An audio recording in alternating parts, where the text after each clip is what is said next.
And screw it, let's go live. I know, guys. I know.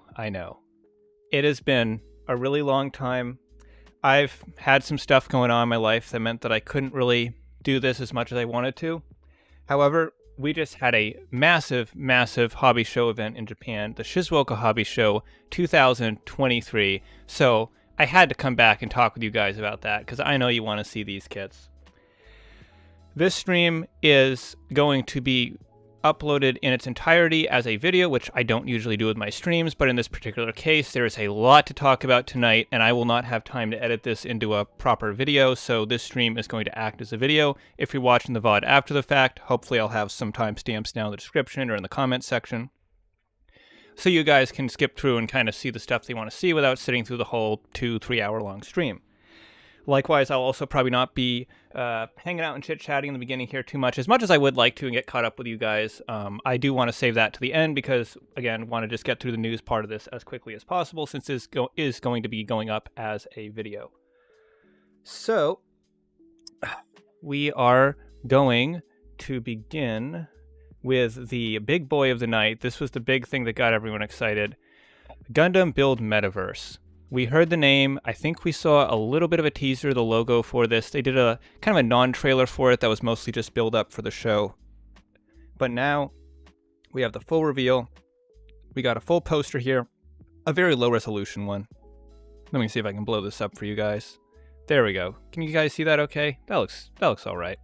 I think that's okay. So yeah, that's the Metaverse poster.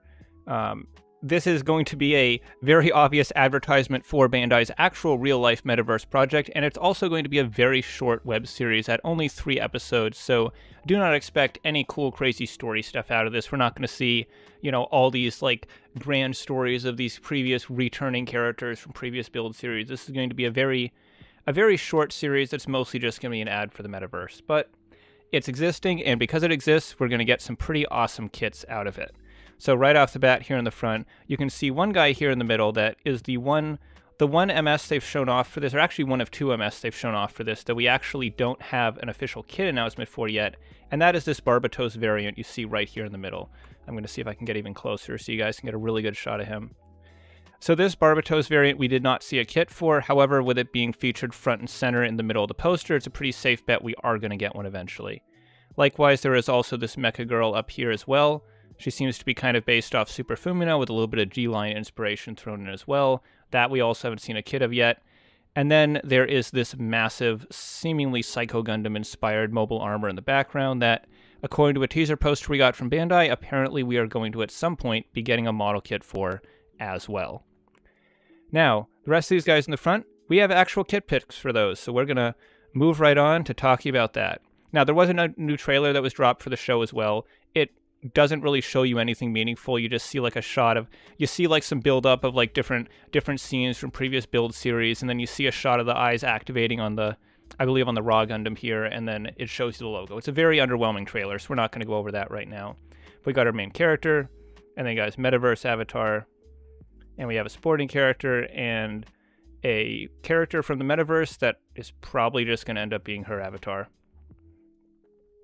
So this is the main character's Gundam. This is going to be the Raw Gundam. It is based off the RX-78, and something surprising and kind of interesting they're doing with these new kits is they're actually basing some of them off of entry grades. So this Raw Gundam here is based off the entry grade RX-78.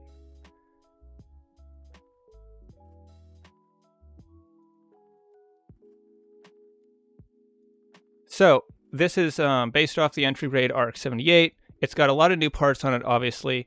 I'm not a huge fan of this design.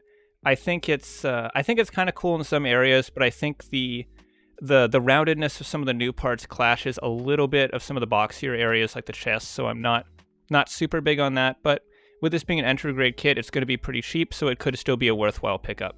He does have a giant beam Naginata that stores on his back, and I quite like the way they designed the storage for this because with the way it splits in half, it's a bit reminiscent of the beam sabers that the original RX-78 had.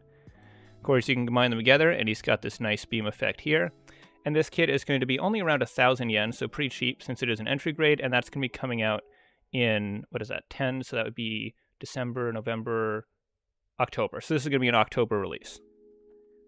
Another entry grade we're getting for this is a Build Strike inspired kit. So the 4 main kits we're going to be getting for this line are inspired by the lead Gundams of the 4 previous build series. So we're going to have something that's based off the Build Strike, something based off the Build Burning, something based off the 00 Diver, and something based off the Core Gundam. So we get kind of all of the previous lead Gundams from the build series all in one place. This is called the, I heard the name for this yesterday, I've already forgotten it, Build Strike Exceed Galaxy. So this is a Build Strike variant that is not based off the old high-grade Build Strike, instead it is based off the entry-grade Strike. Interesting choice, we'll see how that works out for them. Fortunately, because this is an entry grade, it is pretty cheap at only 1,200 yen, so that is good to see. This is going to be a very accessible kit for people that just want to grab something cheap to pick up and build. There are a lot of translucent pieces on this kit, which give it a very nice look.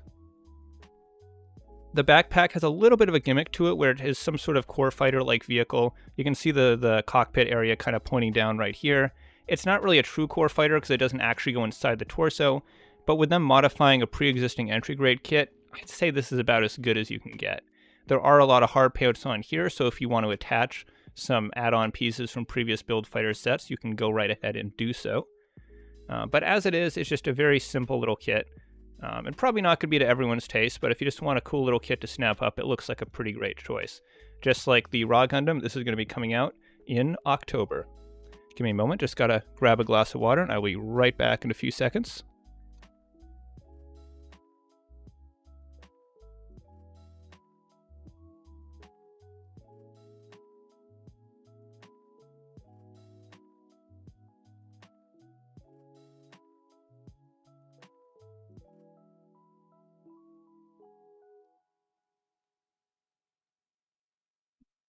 All right, thank you for waiting. We are back. And yes, I know there's some people talking in the chat. I can't see the chat right now. I'm going to get to it in just a minute, but I at least want to get through all the Metaverse kits before I switch over to looking at chat. So moving on past the Strike, we have the... again, I'm sorry, I have to check the names for these. I literally just saw the names for these last night, so I don't have them committed to memory yet. But this is the Shin Burning Gundam. Interesting choice to go with the Kamiki Burning Gundam. I do like that that's kind of become the new default for... Why am I blanking on his name? The red-haired kid from Tri. Crap, what is his name? Man, I can't believe I've forgotten this right off the bat, but whatever. You know the guy. The guy with the Build Burning Gundam and the Tri Burning Gundam. This has kind of become his new default MS. This is the one he used in the movies and everything, and I think that's really cool because I think it's got a bit more of a distinctive a look that's kind of more his own than the Build Burning did, and I especially like this as an upgrade versus the Tri-Burning, because the Tri-Burning was just kind of Build Burning with some clear bits slapped on it, while this is really its own unique Gundam. Now, most of this looks pretty similar to the standard Kamiki Burning Gundam. Sekai Kamiki, that was his name. Of course, he literally named his Gundam after himself. It's so obvious, but yeah. There's a new V-fin here, and there's a few other new parts, but the biggest new areas you're probably going to notice are these wings on the back, and they do look a little bit like Epion wings, I must admit, but their functionality is not quite like the Epion, because what these are actually designed to do is wrap around the entire Gundam, Master Gundam style. So he gets this really cool beam cloak that wraps around his body. Interesting gimmick, and this is not the last kit we're going to see tonight that has some massive, awesome translucent effect parts. Unlike the last two, this is going to be a high grade, 2,600 yen, coming out in November. Looks like we're going to have a very eventful second half of 2023. Alright, so now we have an SD Gundam with a delightful pun for a name, because this is the Gundam Cross Silhouette. Wait, let me make sure I get this right, because it's actually a pretty good pun. This is the Gundam Cross Silhouette F9 number 1 Kai. Lovely play on words there. Silhouette, Formula 91, Cross Silhouette. Nice little connection there. I do appreciate that a lot. And I do also like me a Gundam in the SD Gundam line that is reasonably recognizable as the Gundam it's meant to be. And when you look at this chest, you look at that little shield on the arm, you look at those knees, this is pretty obviously based off the F91, and I really do appreciate that. They didn't completely lose all the details of the original Gundam in the redesign, and I like that a lot. Now, this is a cross silhouette kit, which means it does have those cross silhouette style proportions, so you got the slightly longer limbs and a lot more articulation. And as a fan of the cross silhouette line, who is very happy to see the line returning now with the Tornado Gundam, I am quite happy to see it making its way into a build series as well. I think this might very well end up being one of the best SDs we get out of a build series, considering how lackluster most of the previous ones have been. This kit is going to be a whopping 1,900 yen, almost 20 bucks for this little SD, but then again, it is a cross silhouette, and presumably it is going to be coming with both versions of the frame, so the price is pretty justifiable. This is going to be another November release coming out in 2023. Alright, so now we have what is far and away my favorite out of these new Metaverse kits. This is the one that I'm definitely going to be picking up. This is, I believe it's called the 00 Diver Arc. Yes, 00 Diver Arc. Look at this guy. Now, I'm a sucker for the 00 Gundam, and I think that while the original 00 Diver was a really kind of lame and underwhelming variant of the 00 Riser, this massively saves it. This is so much more in line with what I would have liked to have seen out of the original 00 Diver. I love what they did with this redesign. The big shoulders look awesome. It's got the full GN drives. It's got these cool shields on the arm that don't really look like any existing 00 character's shield, except maybe kind of like half of a Jinx shield, but they totally fit the aesthetic. He's got a kind of double Zeta Gundam 4-head cannon style launcher in his chest. The head sculpt looks great. I love the little splashes of the yellow-orange. The detailing and the angling and just everything about this body looks really, really good. I like this kit a lot. Now, this is what I was talking about when I said that the Shin Kamiki Burning Gundam was not going to be the last time we'd see some awesome effect parts, because this guy has some great looking translucent pieces as well. Look at those shoulders. Look at those giant claw wings. Look at the blades on his forearm swords. This is an awesome, awesome looking kit. I'm so glad we're back into the build stuff, man. Like, it's so nice to just get these really cool, exciting, creative variants again. That's what's so much fun about build, is seeing these kits that you've built, that you like, that you recognize, with just all this cool stuff on them that just makes them so much cooler. It's always fun. It makes the lines like HGUC a lot more fun as well, because you're not just getting new kits of classic mobile suits. There's also a level of speculation as to, when are we going to see the Sandrock in the build line? When are we going to see the Shenlong in the build line? The Gundam Rose. Like that aspect of speculation's always been really fun there. So hopefully we get some more HGUC kits in the future so we can see some of that again.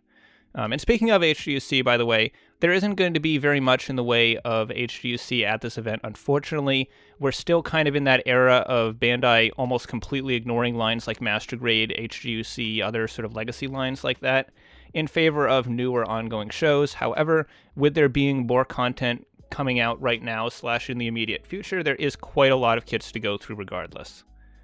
Alright, so this is the next kit. I'm going to go ahead and scroll down so I can grab the data for the 00 Gundam here. He is coming out for 2,700 yen in December. This next one we have here is the final of the planet armors for the Core Gundam, and this is a new Core Gundam variant as well. This is the Plutine Gundam. Yes, we are finally getting the 9th planet Pluto as a planet armor. It's an okay looking variant. I'm going to admit I'm not super excited for this one. I like the scythe. I think that's a fun little nod to the whole Pluto God of Death thing. That's pretty cool. The colors are all right. I'm just not a huge fan of this because it feels like they took one of the existing core armors. I don't know exactly which this is. It looks like it might be was it like Saturn or Jupiter that had this kind of look to it? Or no? No, it was the orange one, right? That had these shoulders and like the big arms. It kind of has that sort of look to it, but they just tacked on some extra stuff to it. So not really that big on it, but it is nice to finally see the last of the planets get a proper kit. This is also going to be coming out in December for around 2,500 yen. And finally, we have that poster that I mentioned earlier that shows us that we are, in fact, eventually going to be getting kits for the other 3 models. Now, it's really hard to tell what's here. Let me see if I can zoom in on this. It's really hard to tell what's here inside of this giant mobile armor. You can kind of make out bits of a chest, bits of a waist skirt down here, bits of a head, but it's really hard to tell exactly what it is. So I'm sure someone's already picked apart and analyzed and theorized about what this could be, but as far as my own personal speculation goes, I have literally no idea. And there's maybe a little bit of a better shot of that Barbatos right there, so you can see him in all his Barbatosi glory. And I am going to take a moment to talk to chat for a little bit, and then we're going to come back with some more Gunpla news because there's quite a lot to get through tonight.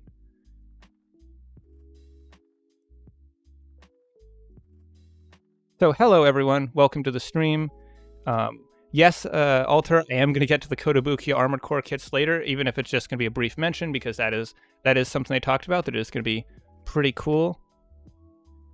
Yep, new Core Gundam kit, indeed. Oh, the Mecha Girl is confirmed to be Fumina. Okay. I saw it and it's like, it does really look like it's based off the Super Fumina mold, so it's cool that got confirmed. Looks like a mashup of the RX-78 and the Dragon Gundam. It has a little bit of that Japanese, or not Japanese, but kind of that Chinese inspiration to it with that Naginata, yeah. I do hope to get legit HGs, these guys. I don't think we're going to see high grades of the entry grades from this line.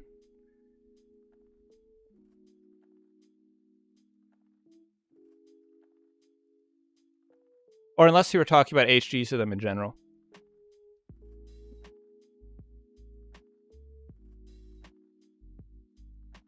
Oh, it's F Kunoichi. Oh, of course, Kunoichi, 9 and 1. 9 number. Holy, that's an even better pun than I realized. Wow.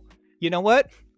Someone at Bandai needs a raise because that is a 10 out of 10 name for a model kit right there. That is fantastic. Of course, Kunoichi, F number 1. Wow, that is brilliant. That is brilliant.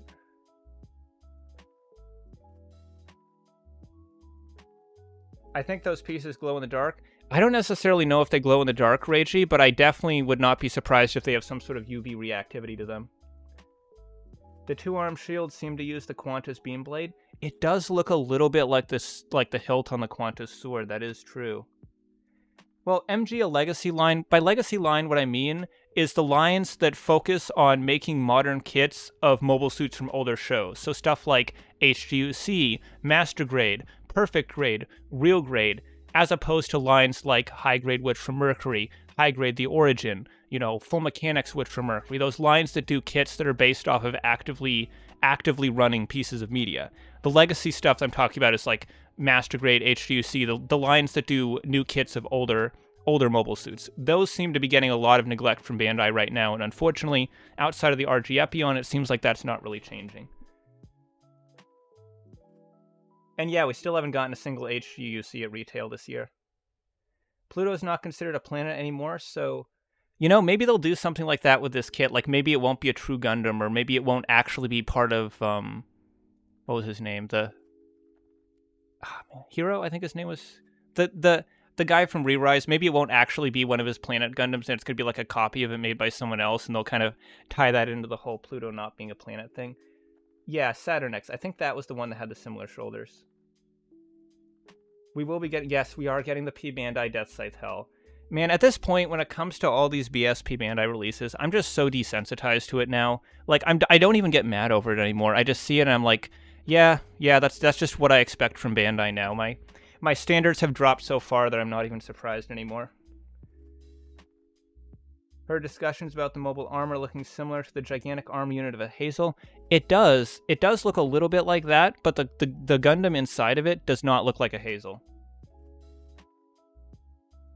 F Kunoichi Kai is basically an updated version of Ayame's original MS before switching to the Zero Maru. I don't remember what that looked like from the anime, but if it is, then that could very well be piloted by her.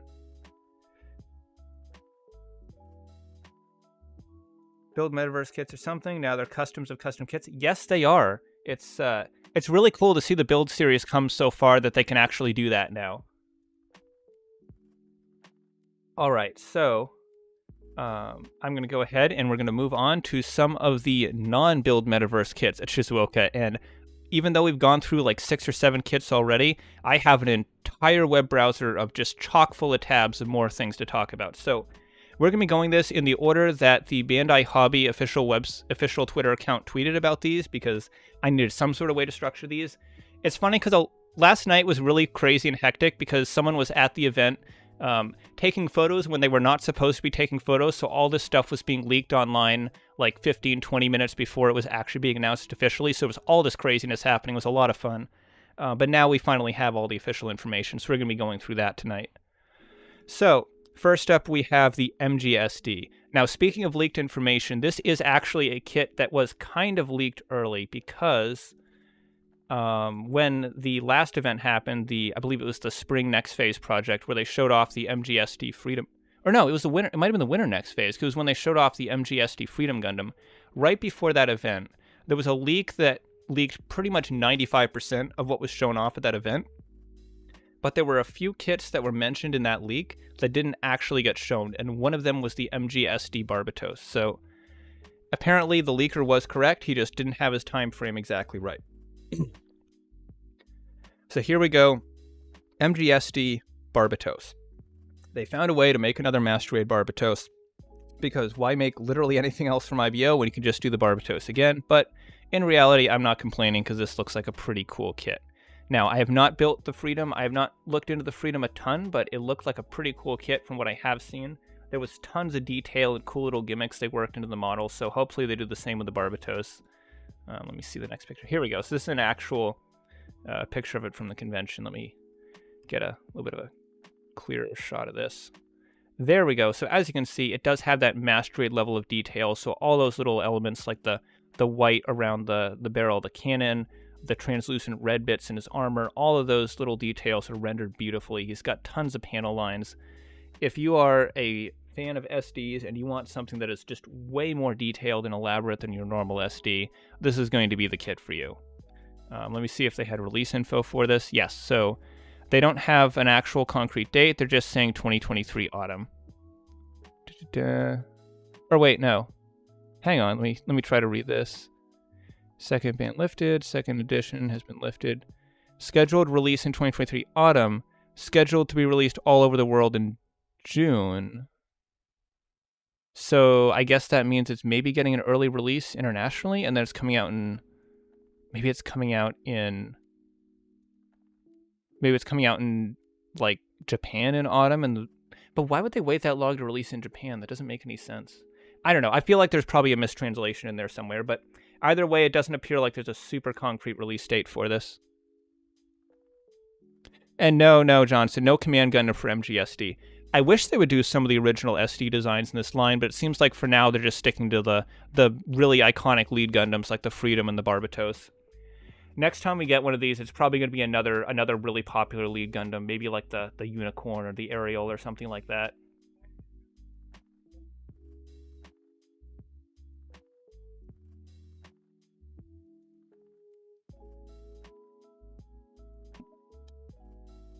Okay, so next we have the Master Grade Eclipse, and I hope you're excited for this kit because this is pretty much the only Master Grade we saw at this event. It is almost a direct palette swap of the original Eclipse Gundam. It's got a different head, and that is pretty much it. Obviously, it is a premium Bandai kit. I don't think anyone could really fault Bandai for that. In this case, it is exactly the kind of kit that you would ideally hope would be premium Bandai. And I gotta say, the color scheme is a bit cliche, you know, black and red. It's done a lot, but man, not only does it look awesome on this kit, it also makes a lot of sense because this is the Eclipse Gundam. So it being in a black prominent color scheme makes a lot of sense. I don't know if we have an announcement for the release date for this, but I would imagine it's probably going to be going up for pre-orders pretty soon. Next up, we have a kit that really surprised me to see. I'm so happy that we finally have this. This is a real proper GM for the high grade, the Origin line. No more, you know, what was it, the Slegger GM, no more getting that and painting it red, or the yellowish orange one we thought was going to be retail but ended up being P Bandai instead. We actually have a full regular GM that's actually available at retail. This is going to be a retail kit, guys. We're finally getting something cool at retail, and it's an awesome, awesome version of the GM. Because not only is it this lovely kit you see here, but you also get all of this with it. Like, let me get this open in a new tab so I can show you guys. Look at this. See that?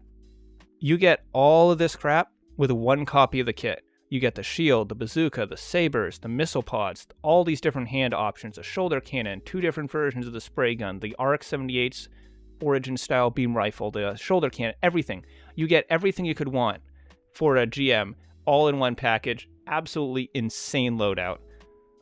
This kit is going to be an easy buy. 100% I'm going to get this. I think a lot of people are going to want to pick up this kit because this is probably the coolest GM kit we've gotten in a long time. Now, as for release info, it looks like this is coming out in November. 2,500 yen, which I think is perfectly fine for a kit with the absolutely insane weapons loadout that this model does. I am definitely looking forward to this release. With that said, though, there is some things that you should keep in mind about this. While it is pretty much the best GM we've ever gotten, it's still not quite a perfect GM if you're looking for that 0079 classic GM look. Because if we go back to here and look at the body a little closer, you can see that the legs are going to be different than the classic GM. He doesn't have the super smooth straight legs, he doesn't have the diaper crotch, and most importantly, the thing that kind of bugs me about this kit is that the shoulders are white instead of red. If only he had the red shoulders, I would be easily able to overlook the legs, because I think these legs, in my opinion, look a lot nicer than the normal GM legs, but you could always go in and touch up the shoulders with some red yourself, which is probably what I'm going to end up doing.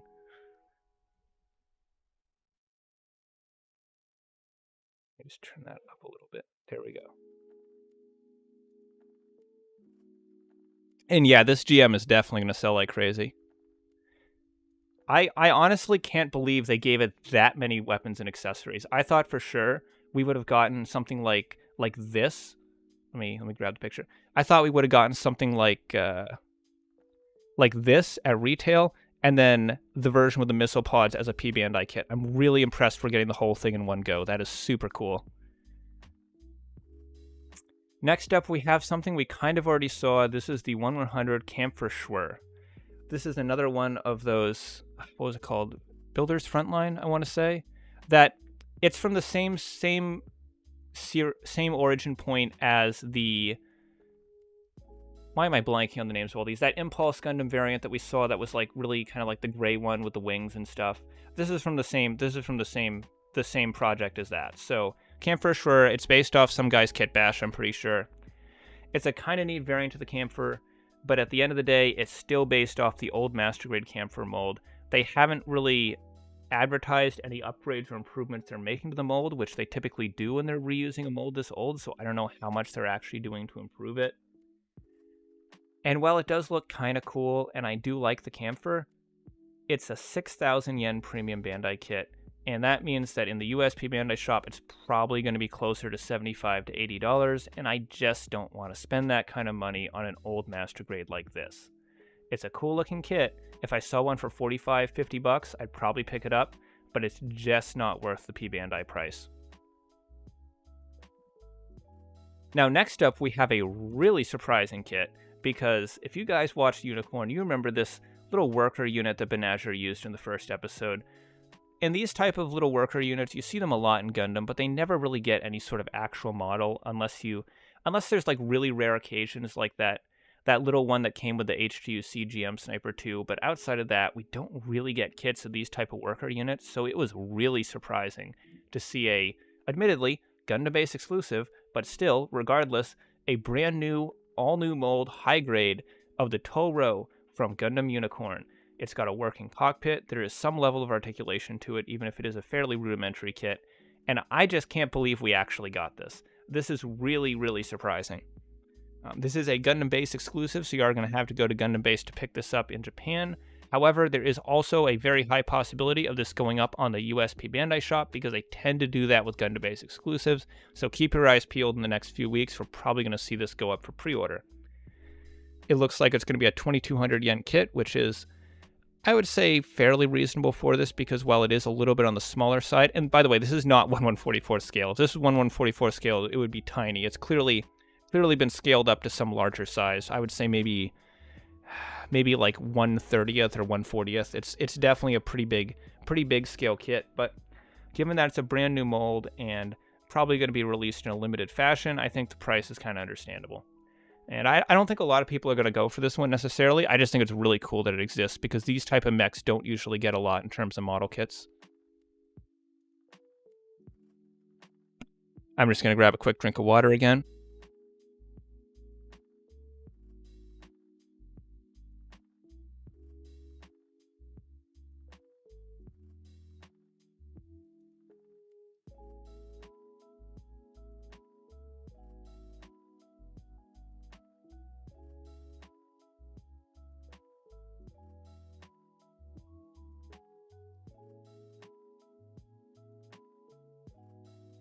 All right, so next we have some more GMs. This one is significantly less exciting than the Origin one.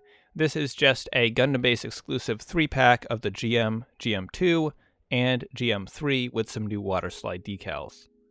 That's it. That's the whole set. Nothing has changed about these. Nothing has been updated. Nothing has been modified. It's just the regular HGUC suits we already got, repackaged into a single set. But if you're in Tokyo, or not Tokyo, wherever they have the Gundam base, if you are there, no, it is Tokyo. It's Gundam base Tokyo. If you're in the area and you're there, you're in the gift shop, you want to pick up some GMs, this is probably going to be a pretty good choice. But if you're online looking for cool exclusives to pick up, this is probably one to pass on. Now, this is where things get exciting because, sure, we've had some cool Gundam announcements today, but how about a high grade of the freaking Scopedog? Yeah, remember this guy? This really obscure niche real robot anime from the 80s that has these probably some of the most real robots of all time. They're basically like that Iron Man suit that Tony Stark built in the cave, but slightly more high tech. Like, that's literally what they are. These are super rudimentary, super clunky mechs. They're only around 8 or 9 feet tall. And we're finally getting a high grade of one. We actually got a bunch of master grades of these back in the day. There's all these different variants, so I'm sure we're going to get tons of P Bandai kits out of this. But we're getting one with a modern engineering, a modern high grade, and it looks awesome. Man, I saw some. This is one of the few cases where the early leaked pics actually looked better than the official ones that Bandai showed. So I might see if I can pull those up as well. But here's the Scopedog. And this kit looks great. This is going to be a very easy pickup for me. Bandai's been doing a lot of these lead mecha from non-Gundam series recently, and one of the things that's kind of stopped me from picking a lot of them up is they just tend to be really expensive. They end up being like these, $40, $45 kits by the time they come out in the US, and with most of them being very normal high grades, it's kind of hard to justify that price. However, the high grade Scopedog is a 2,700 yen kit, also coming out in October. So for 2,700 yen, I think this is a pretty darn cool model, and I'm absolutely going to be picking one up. This is, I think, a great direction for them to go with the high-grade line, and if they keep making kits of this quality at this price point, I could find myself buying a lot more of these. Because as cool as kits like the Dragonar were, it was hard to justify them when they're almost twice as much as a standard high-grade. So this does appear also like it's going to be a retail kit, which is also surprising for this line because a lot of these previous ones have been P Bandai kits. So this is a 2,700 yen kit. You'll be able to just go down to your local hobby shop and pick up for yourself. And that is just an awesome thing to see in 2023. Now, if you want the full Scopedog experience, you are going to have to dip into the P Bandai web shop a little. So this is the first of 2 different add-on sets we're getting for the Scopedog. And this one, I kind of wish this one came with the base kit, because this add-on gives you some cool effect parts for making him look like he's skidding along the ground, which is nice. That's fine. That's cool. Excuse me. But this is also where they give you the open cockpit. And as you can see with the cockpit open, let me just open this in a new tab. As you can see with the cockpit open, these guys are tiny. That is a 6-foot-tall human, and you look at him inside the mech, and it's not that much bigger than he is. This is definitely not a Gundam-sized war machine. But yeah, it looks great. The cockpit's really detailed. It's a big part of the MS, or not the MS, but the mecha. And because of that, I really do wish that these parts came with the base kit. Even if they had to bump up the price by another like 800 to 1,000 yen, I think it would have been really, really cool to see these parts included in the base model. I could live without the effect parts. That's understandable, but the pilot, the cockpit, that really should have been part of the base model. With that said, though, I believe this option set is not going to be too hard to pick up. Let's see. They don't have an announced date or price for it, so I can't really speculate on that. But I would say at the very least, this first option set is going to be an absolutely required pickup if you're going to build this kit, because that opening cockpit, that is a must-have element to the Scopedog. However, we are going to be also getting a second, also P Bandai option part set for the Scopedog. This one is more weapon focused, so we get the missile launcher and we get the bazooka, and we also get a pilot that is in more of a standing walking pose. Now, The actual pilots are not going to be that well painted. I believe you can see a picture of it here on the little marquee. Let me zoom in on that. You can see it's just a flat red figure, so it's not going to be this well painted. But with it being such a large figure, it's going to be a lot easier to paint than your standard Gundam pilot.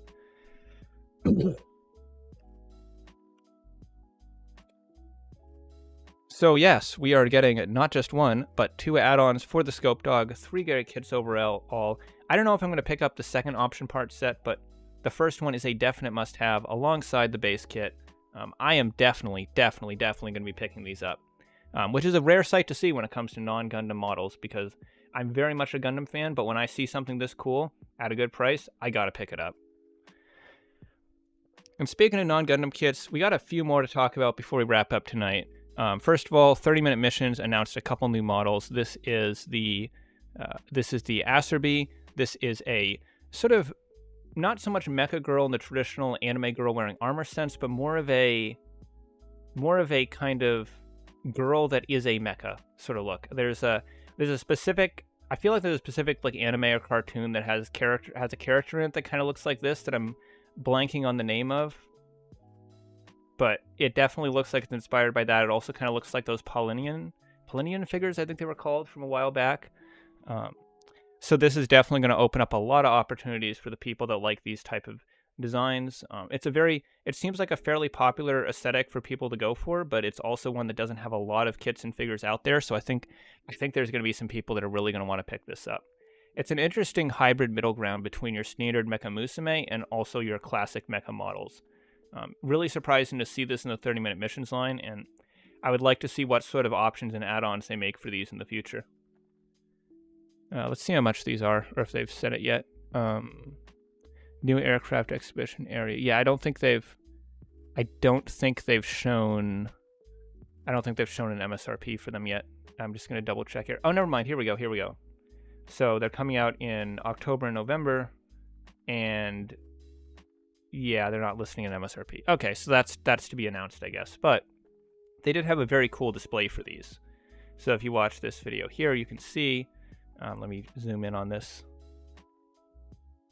They had this awesome display for them with these big RGB towers and the lights going up and down.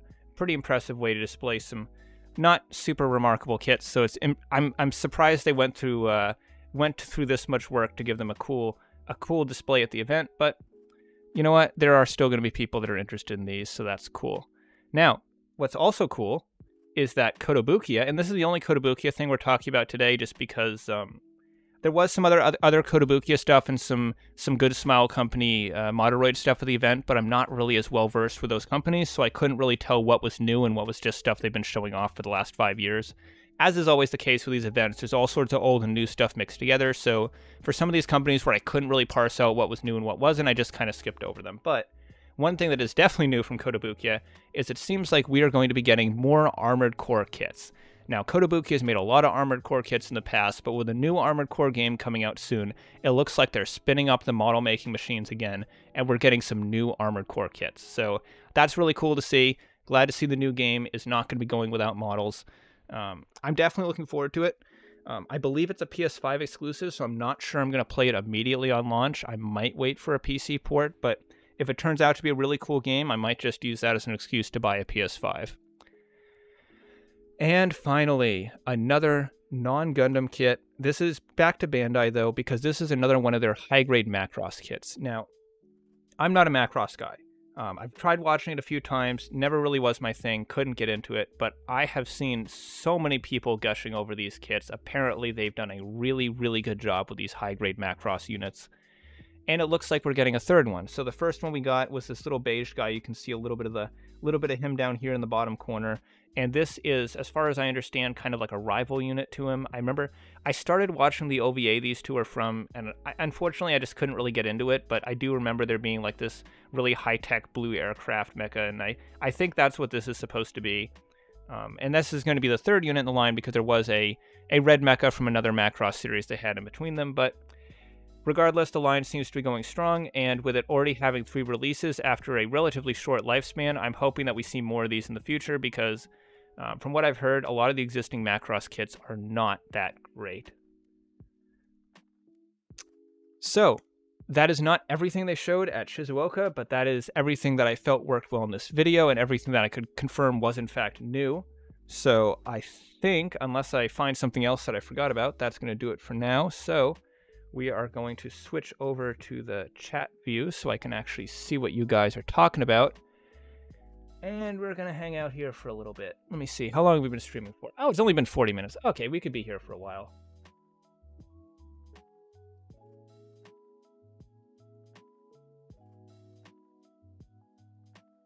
Got an MGSD Barbatos faster than Barbatos Lupus? Yes, we did. Honestly, I would much rather have the Lupus.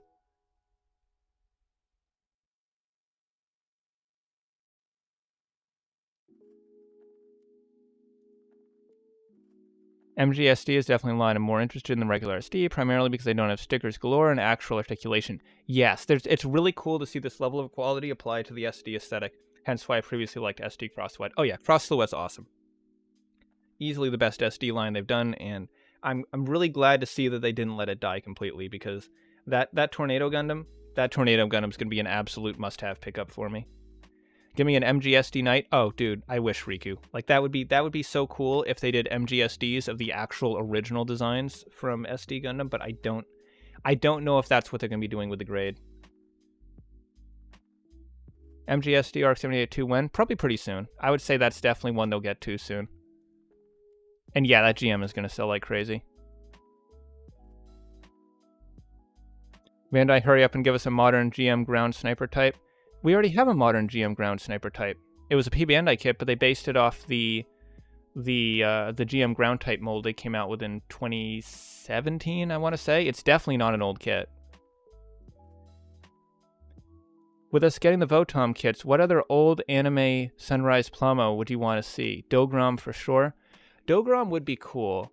I'm not really well versed with a lot of the older Sunrise series. However, from what I have seen, what's the name of it? Dragonar. Dragonar had some pretty cool mecha outside of like the main Dragonar one, so maybe a few of the side units from Dragonar would be pretty cool.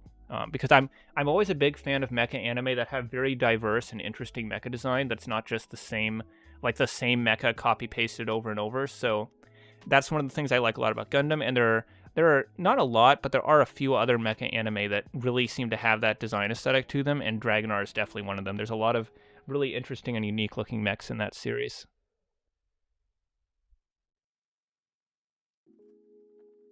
The Kampfer MG could really use a 2.0. Yeah, it really could, or at least a 1.5. And I'm kind of surprised they didn't do more at that display with the Kampfer Schwer to show, any sort of like updates or improvements they're making to the mold, because that seems to be kind of the standard meta for Bandai right now, is that whenever they have a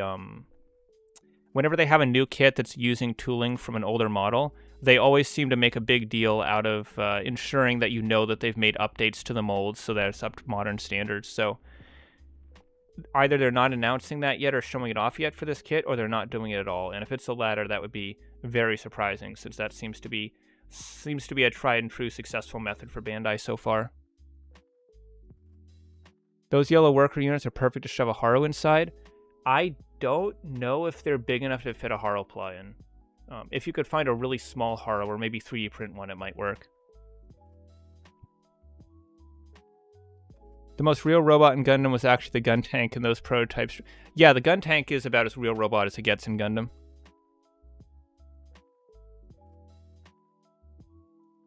Imagine if Bandai made kits for Zone of the Enders. I mean, I think there's some really old Kotobukiya kits for it, but yeah, that would be interesting. But I think it seems like when it comes to Konami stuff, that's very much Kotobukiya's territory. They seem to have a really good relationship with that company. MG just means more than 100 line now. If it's 1/144th, they would just call it an RG. Yeah, real grade really is like 1/144th master grade now. Like, if you've seen a lot of these recent real grades we're getting, they are pretty much straight up master grades, just smaller. And I gotta say, as much as I lament the loss of master grade and how we don't really get a whole lot in that grade anymore, as a 1/144th scale collector primarily, I really, really like the fact that we're getting better in real grades now. On a personal level, I kind of consider that to be a worthy trade-off. I'm sure they'll make the other variants of the Scopedog as PBN eventually. Oh, absolutely. I guarantee you, within like 2 or 3 months of this kit being announced, we're going to see a Red Shoulder P Bandai kit. Come on, Bandai, make Mobile Suit Gundam Mecha Girls already. They've tried doing that a bunch. Like there was a figure line, I think it was called like MS Girl something, and they just didn't really sell all that well. It seems like Mecha Girl kits are popular, but Mecha Girls specifically wearing Gundam-inspired armor doesn't seem to do super well. With that said, Witch from Mercury is doing pretty well right now, so if they did a Suletta with aerial armor, I'm sure that would go over very well. It might have been My Life as a Teenage Robot, but I don't think there was like some like more Asian like CGI cartoon that I'm thinking of that had a very, very similar looking mech design to that. Praying to God there are real grade Ava 13s announced. I think we could still see some more real grade Avas. That line did pretty well. Yeah, it's a bit darling the Franks type.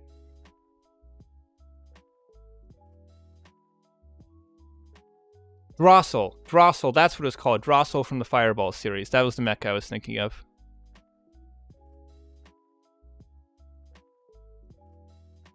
Oh, Armored Core 6 is on PC. Okay, well, yeah, I'll definitely be playing that on PC then, for sure.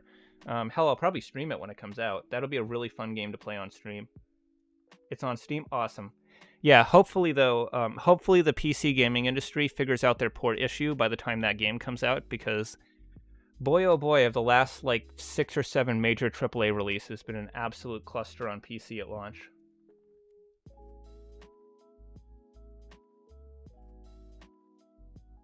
YF21, VF22. I believe the one that they showed in the silhouette is the blue one from Macross Plus. And I'm sorry, I'm not a Macross fan. I can't specify it any more than that, but I'm pretty sure that's the one that it's supposed to be. Macross kits are not transformable. No. So what they did with them is they have a kind of a core block unit, sort of like the HGUC Zeta Gundam, and you swap all the parts around that to make the different transformation modes. And from what I've heard from a lot of Macross fans, that is kind of preferable to having fully transforming kits because of how complicated the transformations are. Apparently there's a lot of options already for transforming Macross kits, and they have a lot of issues because of the transformation.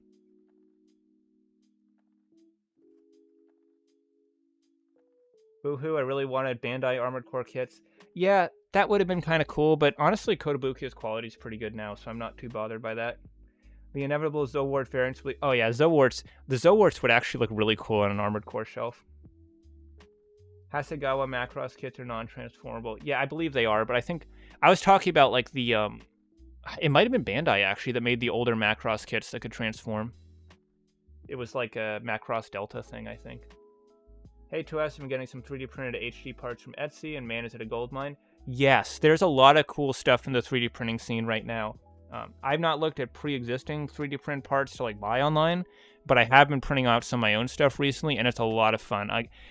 Literally a year ago, I got that 3D printer, and I was going to make 3D printing content on the channel, and I really need to get around to it because it's a really cool corner of the hobby that a lot of people are overlooking. So I definitely want to get the video on that out soon.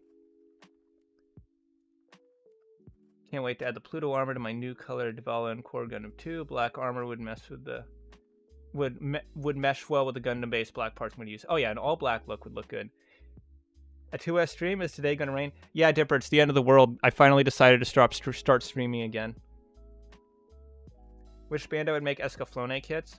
Man, if we haven't gotten them already, I bet we're going to see Escaflowne and Moderoid. Because if you guys aren't familiar with Moderoid, Good Smile Company has basically been making model kits over the last 2 years of every single lead mecha imaginable from every mecha series that you forgot existed. Every weird niche JRPG video game and OVA and random ass super robot series from the 70s, every single one of them has some sort of Moderoid kit now. It's actually insane. So if they haven't done Escaflowne yet, I guarantee you they're going to get to it eventually.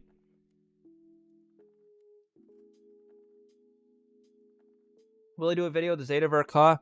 When I eventually get one. I'm not sure I'm going to get one at release because I've heard from a couple people that have built it that it's got like some weird, I don't know if you'd say necessarily QC issues, but it seems like they might have rushed production a bit and got some things off about it, and not like core structural stuff. Like the structural elements of it are fine, but like things like the mixing of the plastic and the colors I've heard from some people seemed a little inconsistent, so I think they might have rushed that first batch, so I might wait until a second production run of it to make sure they work all those kinks out, or at least wait until I hear more feedback from people that bought the first batch. It's from soft, your mileage may vary for the PC port. Yeah, that's true. That's true.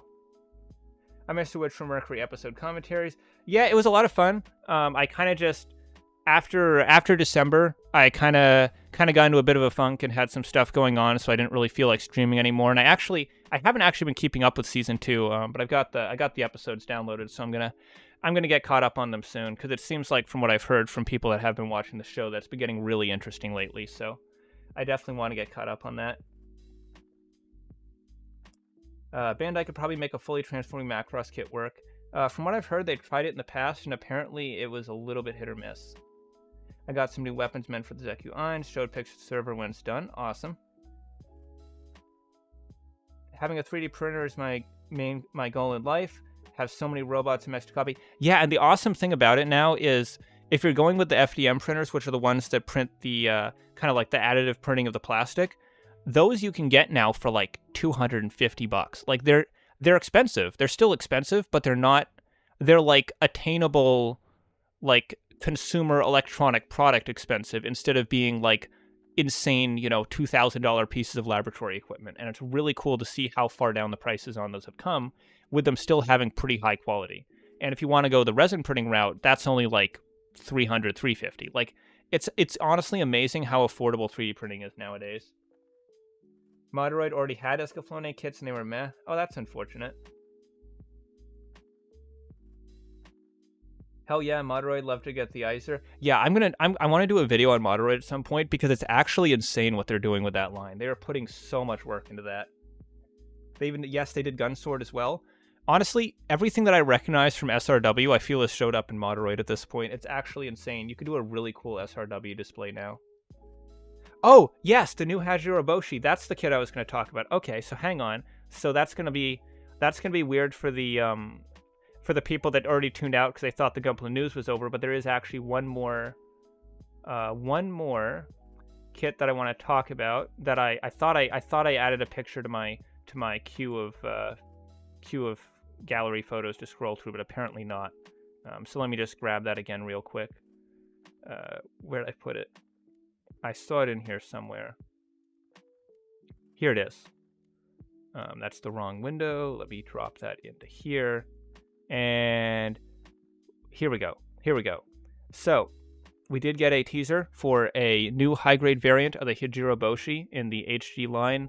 This is based off that mobile game that's out right now, and there's a lot of really interesting, cool IBO variants coming out of that game.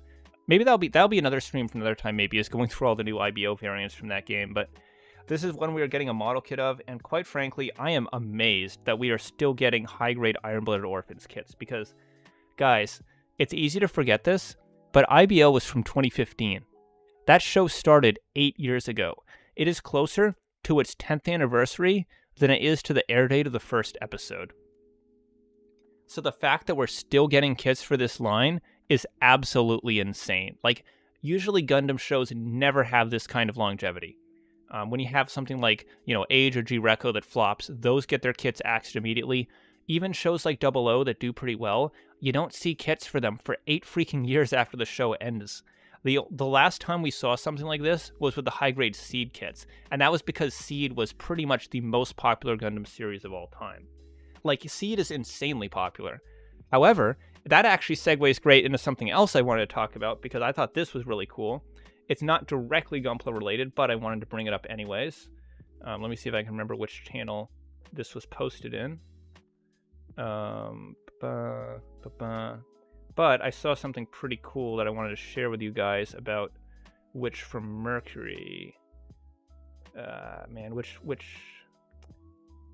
thread was it? I think it was this one. No. Man, where is it? Hang on. I know it was posted here somewhere. No.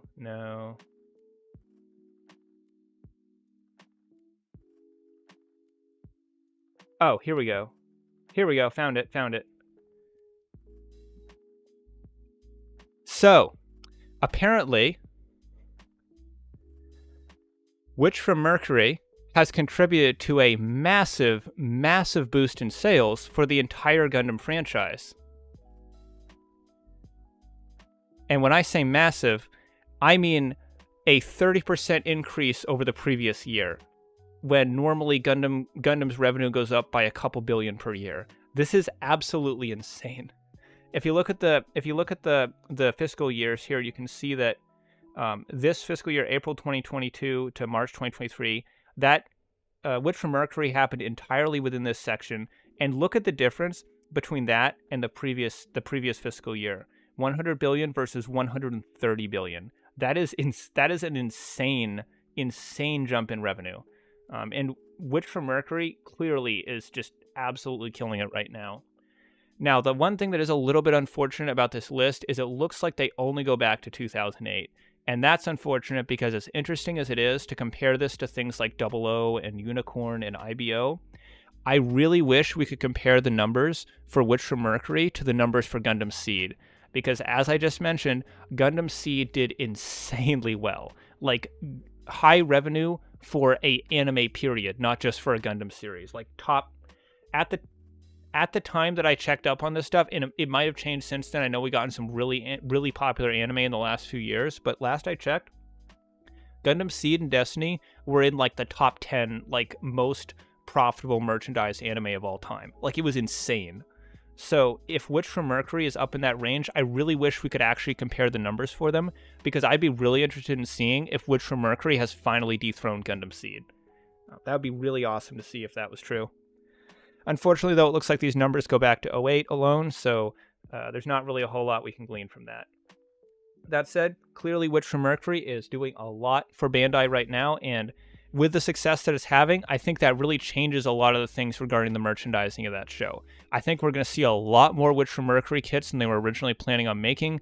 There's certain things that Bandai does when they're launching new series, like not immediately release a master grade because they don't really know how the show's going to go. They tend to be a bit hesitant with that, so with Witch from Mercury being as popular as it is right now and making them so much money, I guarantee you that as we speak right now, there is a team of engineers at Bandai that is furiously working on a master grade aerial, and we might not see it for like 9-10 months because it takes a while to make this sort of thing, but they are definitely working on the master grade aerial right now because there's no way they're not going to capitalize on this. We're going to see a master grade aerial. We might even see like a MGSD, an entry grade mega size. They are going to push a ton of Witch from Mercury merchandise because this show is doing incredibly well for them. Yeah, really impressive to see. Hopefully this doesn't result in them ignoring other aspects of the Gundam franchise. I hope they don't think, oh, we can just ignore all of our older shows and focus on Witch from Mercury because that's what's making us money. I hope that's not the lesson they take from this, but I guarantee you they're going to be really taking advantage of this in the future. That's a very, very profitable series for them right now.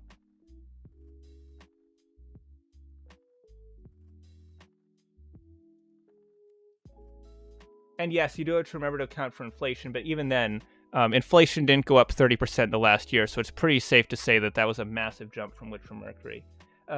Bionicle, the year for age was 2010 and 2011, so that was back when it was in the low 30s. This was definitely age, but interestingly enough, that's also around the time we got Unicorn, so it's kind of surprising to see that they were doing that poorly then, because I always assumed that the success of Unicorn kind of balanced out the failure of age. But then again, Unicorn also took a while to air. It came out over the course of several years, and if you look at those post-age years, they did very steadily increase. We went from 38 to 44 to 65 to 80, so I would imagine this increase right here was probably from Unicorn.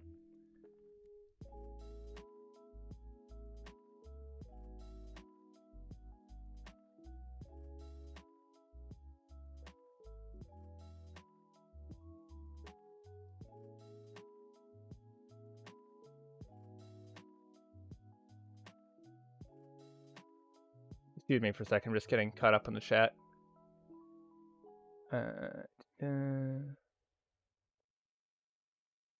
You can always sell your prints from 3D printers to other people and get your money back for buying the printer that way. That is true. A lot of people do that. Some resin printers can go as low as $99, which is crazy. Oh yeah, you can get some like super, super cheap ones, but even if you want to get a nice one, you don't have to spend that much more than that. There's some good stuff you can get for like $250. I don't think they would sell well, but I wish Bandai would make larger size Super Robot kits like Zambot 3 or Diatron 3. Yeah, I think when it comes to Super Robot stuff, I think Moderoid is going to be doing a lot more for us than Bandai in that regard. That really seems to be more their wheelhouse.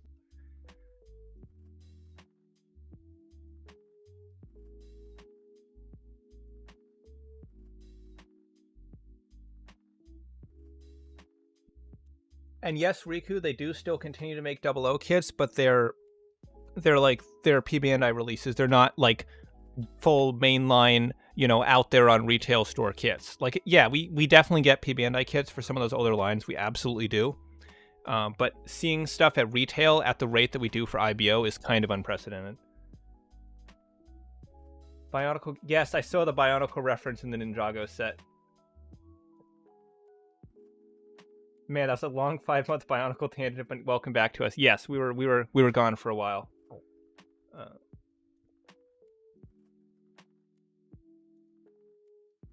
We talk about the Kuji lottery yet? No, I haven't talked about the Kuji lottery. It's just some half translucent kits. It's not really anything interesting.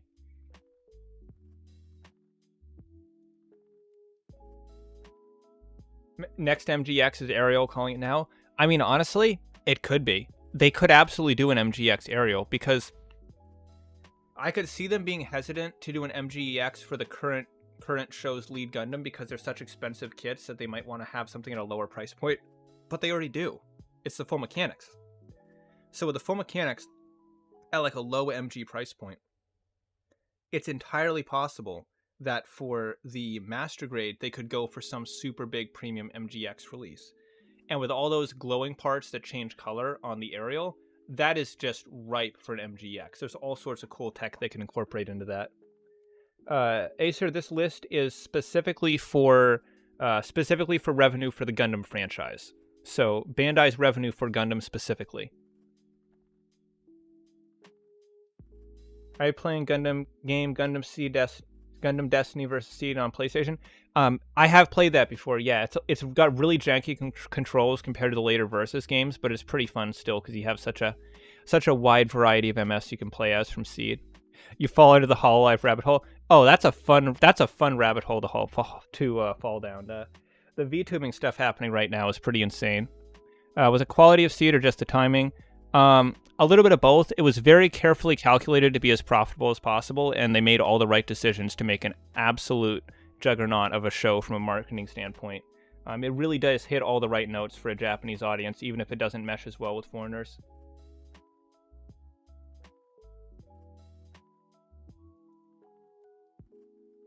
It's kind of funny they cut WFM to 24 episodes instead of doing the full 50 run.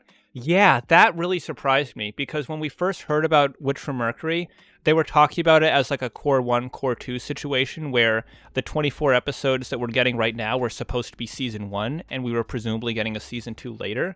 But as soon as the first core ended, they started referring to the next batch of episodes as Season 2.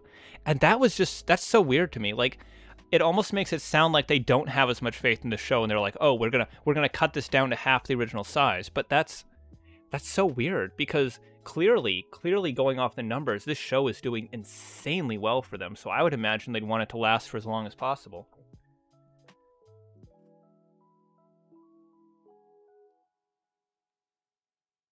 What do I think of the Marcosius versus Mobile Armor fight scene? I have not seen any of the animated scenes from the mobile game. Maybe they already pushed the merch for it like 10 months before Witch from Mercury. Oh yeah, but they're still pushing out more. Like, have you seen how much they're churning out for the show? Like, and I think an interesting part of it too is it's really clear that a lot of the merchandise we're getting recently for Witch from Mercury has been stuff that's being very quickly rushed out. Like, a lot of it is things like acrylic stands and keychains and the kind of items that can be very, very quickly manufactured, which tells me that in addition to these numbers, it's really obvious from looking at some of that stuff that this show is not just doing well, it's doing way better than Bandai thought it was doing. And they're probably scrambling right now to make as much merchandise they can put out there for this series as they possibly can. And that includes both making new merch and also improving the availability of what they've already put out. Because at release, some of those Witch from Mercury kits were pretty hard to get a hold of.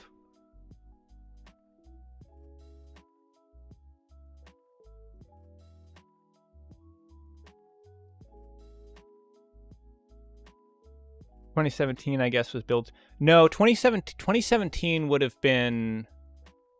That would have been after IBO. Maybe Thunderbolt Season 2, I think. I don't remember exactly what came out then. Man, Acer, I wish we were getting Thunderbolt Season 3. I really do. But I think the Thunderbolt anime is dead. It's been so long since Season 2 that I just can't see them coming back for a third season. If it was profitable enough to justify that, they would have done it by now. Which is unfortunate, because from what I've seen, the story is good, and I wish they could have finished the story in the anime, but it seems like one of those things where you're going to have to read the manga if you want to actually see it get completed. Yeah, Build Fighters was 2014, Riku. Or no, 2013, actually. Yeah, Build Fighters original was 2013, and Try was 14. The first Divers series, Bionic, was... Actually, that might have been 2017. I think it was. I wonder how well the WFM line is going to age. IBO kits have aged rather well. Kind of. And age blows most modern kits. Oh yeah, age really set a standard for like mainline currently airing media high grades that no line since has been able to meet. Like IBO kits, G-Reco kits, Witch from Mercury kits, none of them hold a candle to age kits despite them being 10 years old. It almost makes me wonder if the reason that the newer HGs for those type of lines aren't quite as good anymore is because they put their all into age and they got burned by it. That might have been why they don't do that anymore, because they're like, man, we put all this work into making these awesome kits and the show tanked and it ended up being a waste for us. So maybe they don't do that anymore. But yeah, as for the longevity of the high grade Witch from Mercury line, I think personally, I think the IBO kits didn't age super well, and I don't think the Witch from Mercury ones are going to either, because they're just so... I really don't like that modern style of high-grade engineering we're seeing with them, where they just try to make everything as bare bones as possible, using the fewest amount of parts, using as many, clip joints as possible, as few polycaps as possible. I really, really don't like that angle that high-grade's been taking recently. So if they manage to improve that over time, I think this era that we're in right now is probably not going to be looked back on very favorably.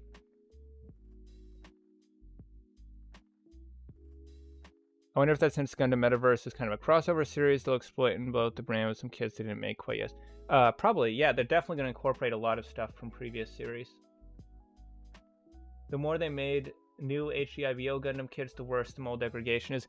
Yeah, and on top of that, even when they were like brand new kits, the hyper simplicity of the models was not really in their favor. Like every time I built an IBO kit, they always felt like really kind of not like fragile necessarily, but like super just insubstantial. Like it was the very bare minimum number of parts to make the mobile suit possible, and that's what they went with. And obviously there was all the color separation issues with the stickers. And quite frankly, I think the absolute worst thing they did with IBO, this is the thing that really, really annoys me about the line, is that, where did I put the IBO picture? Boom, where is he? There we go. The one thing that really annoyed me about IBO that's really shown itself to be an issue in the years since was putting half the weapons for every single mobile suit in some sort of option pack. Because here's the problem, guys. The IBO model kits get reissued fairly often. The IBO weapon sets do not. So while it's really easy to pick up certain models from IBO, it's really hard to get the full experience for them because they have one or two weapons that's in some option part set that you have to pay like $70 for on eBay because it hasn't been reissued in 2 years. And that's really the big problem with IBO, is those weapon packs, because it makes it a pain in the ass to go back after the fact and pick up those models. So, fortunately, with Witch from Mercury, it seems like they're not relying quite so heavily on those packs. Most mobile suits seem to come with most of the weapons they need from the get-go. So, I think in that specific regard, Witch from Mercury is going to age a bit better than IBO did.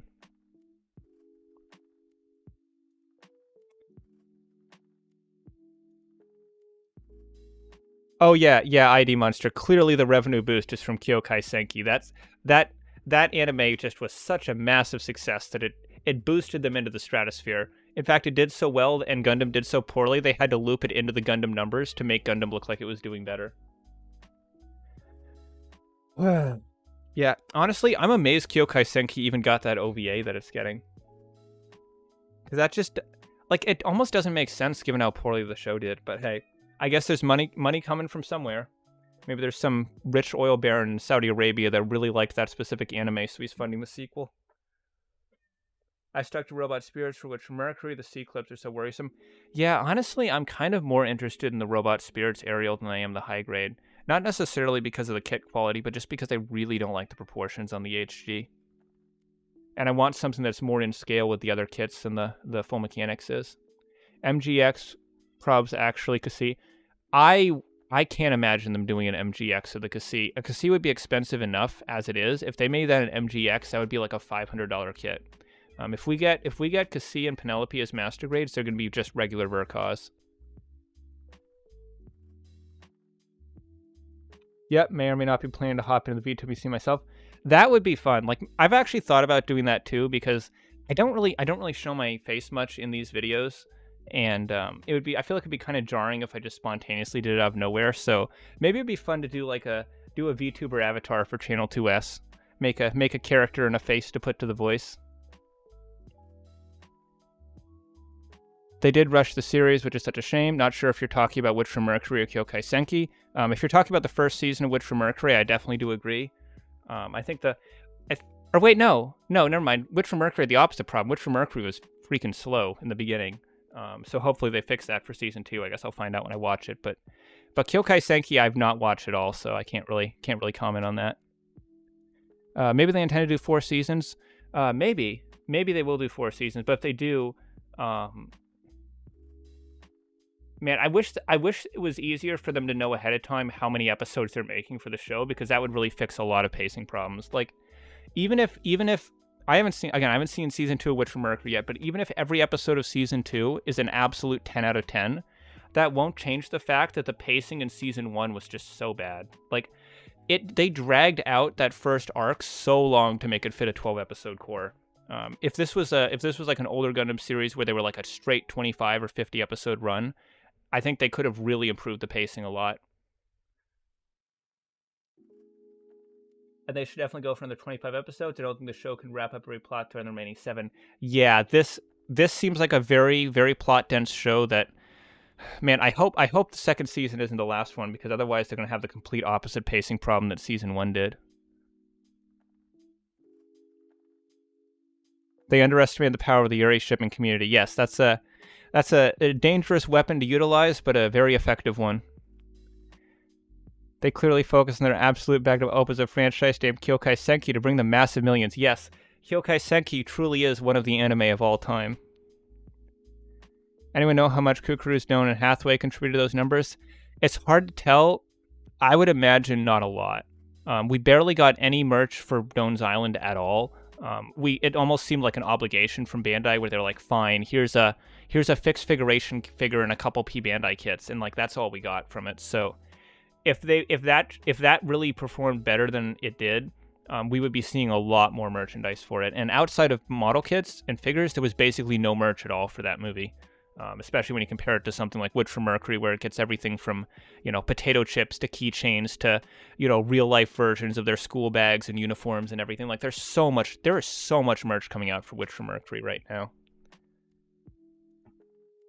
Bandai, give us the MG Atlas, you cowards. Dude, I freaking wish. I would love a Master Grade Atlas. And yes, I know I'm like 10 minutes behind on the chat. I'm still getting caught up. Scrambling for new March, but also sending out stuff like the Robot Spirits for Guel, Dolans, and Fract. Huh, I thought at least one of those already came out already, but I guess not. Still think the Age HG and MG 1.0 is one of the best. Oh yeah, Age had some really solid kits. Retail MG literally dead. Yeah, you're not wrong, Devin. Build Fighters feels like it came out yesterday. Can't believe it's already... Yeah, dude, that, like, more than anything else, that makes me feel so old, because Build Fighters, original Build Fighters with Sei and Reiji, that was where I got into Gundam. I kind of was introduced to Gundam before that with, like, some 00, some Unicorn, but Build Fighters was where I got, like, into Gundam. So it's insane to think about that show being 10 years old. This is the entry grade plus era of HG Gunpla. Yeah, they do kind of feel like that sometimes. I picked up the the equipment packs for my Geminus Unit 1, and I built up one of them to put on him to see if it made him feel any better, and the kit looks better visually. It doesn't look quite as bare bones, but the kit itself still feels just so like flimsy and insubstantial. It's really, I'm still really not impressed by that kit. But then again, sometimes we just randomly get really good kits out of nowhere, like the high-grade Gundam Rose, despite being a P Bandai kit, despite being a brand new mold P Bandai model, which are usually pretty low budget, pretty low effort, like case in point, the Geminus or the Lord Astray, the Rose Gundam ended up somehow being really, really good. So yeah, their consistency is kind of all over the place, but when they hit, they definitely hit. Should have made kits in a game like Skylanders. I mean, honestly, I wouldn't even be surprised if there's some Skylander-style elements to their new Metaverse thing. The G-Witch kits are really nice, though. Not a fan of C-Clips, to be honest. Hasn't been much of an issue. Yeah, it's hard to say if that's going to be an issue or not, because it's one of those things that only shows up over time. So even if the kits feel really nice right now, who knows how they'll be in, 3-4 years. Hang on, my cat's screaming at the door.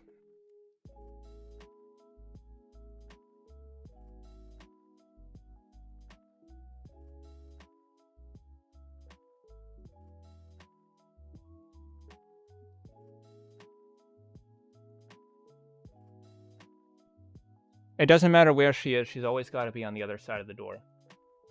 So were there any 2.0 reveals? No Master Grade reveals of any kind, outside of the palette swapped Eclipse Gundam. Hope Metaverse gives us a Bola no Xamon.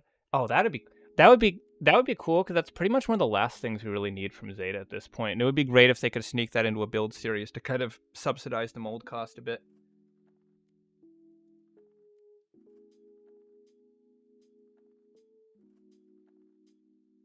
Besides the jetpack for the aerial so far is pretty much the only thing we've gotten that was an actual add-on set, and that was something that made sense as an add-on because it was such a one-off accessory for the aerial that it wouldn't have made sense for that to be part of the main loadout.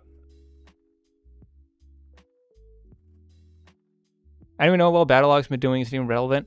Those kind of little Battlelog OVAs, I don't think they make those to be successful. I think they make them as an excuse to put out 3 or 4 build kits just for a little supplemental revenue. I don't think those are ever intended to be particularly profitable. Only issue I have with the aerial Damask, the color. They went for a slight beige white instead of pure white. That's interesting. I definitely haven't noticed that from the colors. Make your VTuber avatar the Rommel ferret. Oh, I'm not going to be a furry. I'm going to go the weeb route, not the furry route. But I don't know. We'll see. I can't really commission a VTuber avatar right now, but maybe I'll see if I could whip something up myself. Wonder if the new Darbalde equipment is its own kit.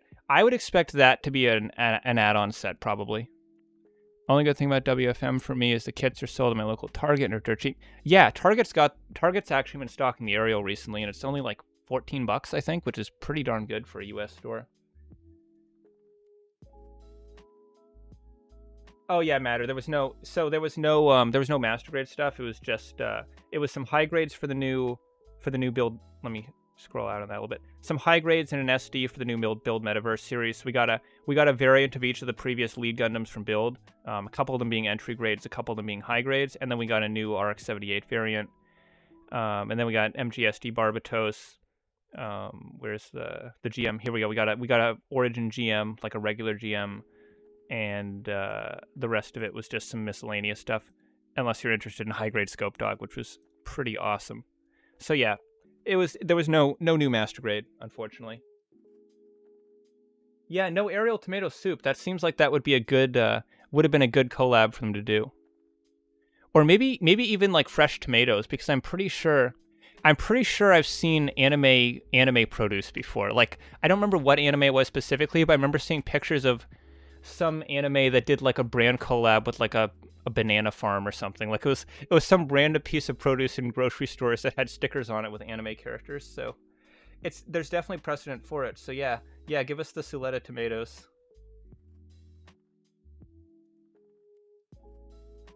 OG Build Fighters is better than it has any right to be. Honestly, yeah. Like, looking back in retrospect, like, man, they came out the gate swinging with that, and might or might not have set people's expectations just a little bit too high for the rest of the franchise, because they definitely never hit that point again. I got a P Bandai Phantom Gundam I've been sitting on and open since January. Hopefully it's not entry grade plus. I'm not sure about the Phantom specifically. I haven't looked into that one a ton. But from what I've seen, it seems like a reasonably okay kit. Where's the MG 2.0 8th MS team set? Man, they're too far away. They are too far away because those kits need an upgrade. Actually, the opposite. Divers made me interested where all the mobile suits came from, so watch the anime. Yeah, that's one of the cool things about the build shows. You see all these interesting mechs from different series, and it gets you interested in the rest of the franchise. I'm really hoping that a lot of the massive mob of new fans we're getting for Witch from Mercury will explore the rest of the Gundam franchise and discover some of the other series, because there's quite a lot to see in Gundam, and I'm hoping it's not just doesn't just become a flash in the pan temporary thing. Jetpack for the aerial shows up in one episode for 2 minutes and then gets exploded. Yeah, it's a very minor accessory, and a very large minor accessory to include with the base kit. You know, the Metaverse version of the title Gunpla, it's a personally piloted one. It's got 5 lines and units, include the RX-78. Nice. Why not just make an orange Soundwave? Well, I don't know if I'd make it literally Soundwave. I'd maybe make it like an anime dude that has like some kind of Soundwavy inspired elements to his design, kind of like those you know those Bishoujo figures that Kotobukiya does, where they like reimagine the characters as humans. Maybe something like that, where he's got like some Soundwave elements to his attire. I could do an actual Gundam VTuber avatar. I was thinking more like a pilot though.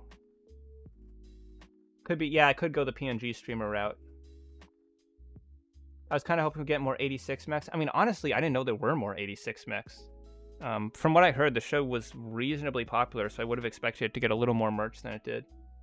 No, there is Ariel. Oh, there is Ariel tomato soup. They even sold it during an event at Gundam Cafe. Awesome. Okay, they're definitely capitalizing on the memes then. Pizza Hut collab, just like the Code Geass days. Dude, that was such whiplash watching Code Geass and just seeing random Pizza Hut boxes. Like, I kind of knew about it because of how much it got memed on, but it still hit me by surprise when I watched the actual episodes. The Origin GM makes my heart full. Now all I need is a Revive GM and GM Canon to make my heart sing. Yeah, man, we're like getting some good GM stuff recently. Like, I hope they continue the trend and give us at least like an entry grade GM. Like, I could see that, you know, based off the entry grade Gundam. It would be a cheap army builder. I could see them going that route. But like, yeah, that would be cool. That would be really cool. Although, if it's something that's coming out soon, they probably would have waited to put out the GM 3-pack, the Gundam base thing. So it'll probably be a little while before we get that updated GM.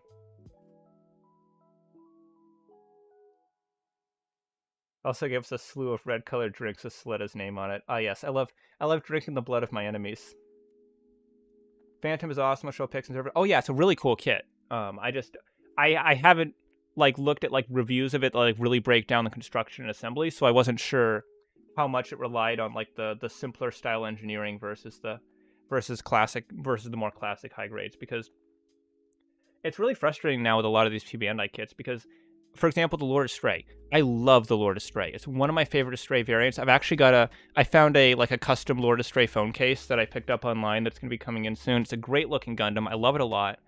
But man, that high grade kit, it just feels so cheap. You put it together and already the joints, they don't feel loose, but it just feels like it just feels insubstantial. It's like they just do like the bare minimum as far as like how many parts go into each piece, how each joint is constructed, how much tension each joint has. I literally set him on my desk, and maybe like 3 or 4 weeks later, his hips were already noticeably looser just from standing there. He wasn't in a crazy pose, he wasn't swinging his sword around, he was just standing there, and that was enough to loosen up his hips a little bit. So I'm really hoping this era that we're currently in of these like super, super cheaply engineered kits is a passing phase, because it would be unfortunate if it's around to stay. Always been a fan of Gundam, but it's Build Fighters that was the gateway to Gunpla building. Oh yeah, it's a hell of a gateway. So you will be like it's a Gundam with a different helmet. I was thinking more like a, not necessarily Gundam helmet, but like a pilot suit kind of thing. I'm going to be negative. I think a lot of the WFM fans just riding the wave of popularity and will disperse. Yeah, that's very likely. After I found out about WFM, I started watching Magical Schoolgirls franchise. It helped me explore more of the genre.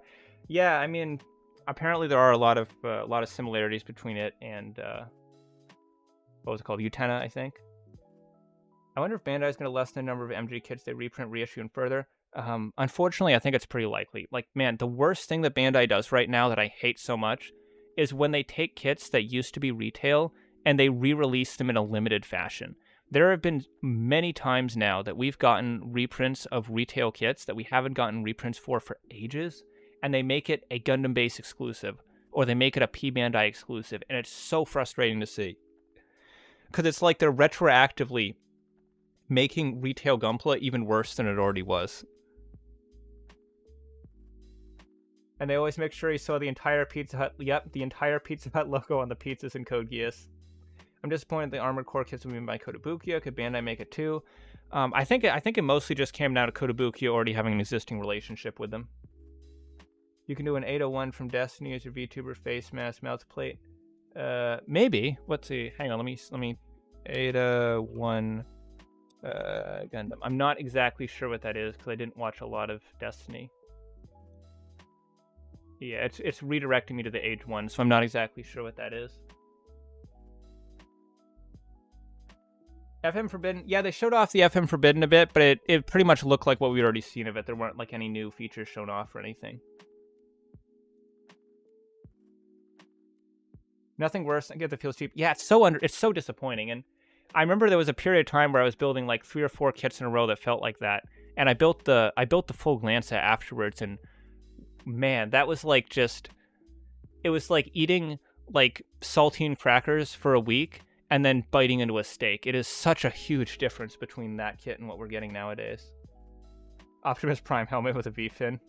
Maybe. How likely are we to get a PG aerial now? I don't know if they'll go as far as a PG, but I think depending on how much longevity the Witch from Mercury fandom has, if they stick around with Gundam and we still have a lot of Witch from Mercury fans in the community, 5-6 years down the line, I think we could definitely get a perfect rate. If it's a very transient thing where we get this huge wave of new fans and then they all kind of dissipate after the show ends, I think we're probably not going to see that type of high-end kit. Forget reviewing the rest of Witch from Mercury. Can we get a stream on OG build divers of both the series and the HG line? I can't think of anything more like soul draining than trying to review build divers. Like, it is such a nothing anime. Like, it's not even like bad in the sense that it's terrible. It's just so... It's like, man, it's like almost AI generated. It's just so like, it's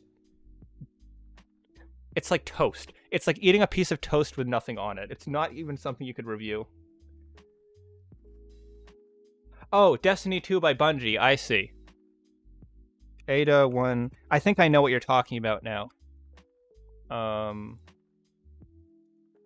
Oh, I see. Yeah. I see what you're talking about. Like the robot head with the light up bits in the mouth.